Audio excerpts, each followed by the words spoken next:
आप देख रहे हैं इंडिया टाउन न्यूज, भारत की बात। नमस्कार, आप देख रहे हैं इंडिया टाउन न्यूज। मैं हूं आपके साथ कमर गौस। आइए बात करते हैं आज के देश विदेश के सेगमेंट में हमास और इजराइल की। हमास ने इजराइल की राजधानी तेल अवीव पर रॉकेट दागे हैं।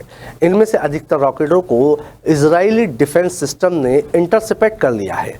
तेल अवीव में लंबे समय तक सायरन की आवाज़ सुनी गई है। हमास के इस हमले ने इजरायली सेना और प्रधानमंत्री बेंजामिन नेतन्याहू की टेंशन को बढ़ा दिया है।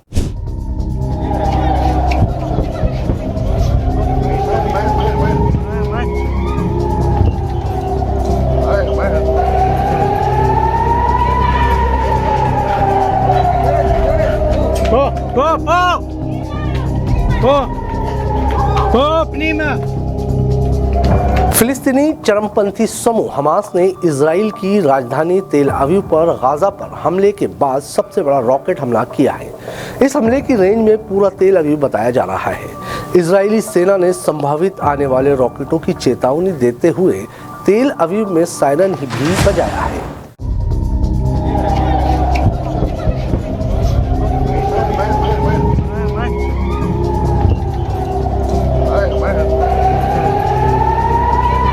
इजरायली सेना ने कहा कि दक्षिणी गाजा के राफा क्षेत्र से कम 8 रॉकेट दागे गए और उनमें से कई को हवा में ही तबाह कर दिया गया। अभी तक हमले से किसी तरह के जान माल के नुकसान की सूचना नहीं। गाजा युद्ध के 7 महीने से भी अधिक समय बीत जाने के बाद भी हमास के हमला करने की क्षमता ने इजराइल की चिंता को बढ़ा दी है। Last night, the IDF targeted 2 Hamas commanders in Rafah, whose hands were drenched in Israeli blood. पिछले 234 दिनों से इजराइल और हमास के बीच जंग जारी है। इजराइल के रिहायशी इलाके में रॉकेट गिरे। तेल अवीव के कई घरों से धुआं उठता दिखा। लोग अपनी जान बचाने के लिए बंकरों में जा छिपे। आईडीएफ ने बताया कि कुछ मिसाइलों को आयरन डोम एंटी मिसाइल सिस्टम द्वारा मार गिराया गया और बाकी मिसाइलें खाली इलाके में जा गिरी। खाली इलाके में रॉकेट के गिरने से वहां गड्ढा हो गया। हमास के रॉकेट हमले के बाद इजराइल में हाई अलर्ट कर दिया गया है। इजराइल सायरन बजने लगे। हमास ने राफा बॉर्डर से सेंट्रल और उत्तरी इजराइल में ये हमला किया है। एंटी टैंक गाइडेड मिसाइल से अटैक भी किया गया है। राफा हमले पर इजरायली सेना ने बयान जारी कर कहा कि राफा में हमास के ठिकानों पर हमला किया गया है। आईडीएफ ने बताया कि सेंटर पर हमास के आतंकी मौजूद थे।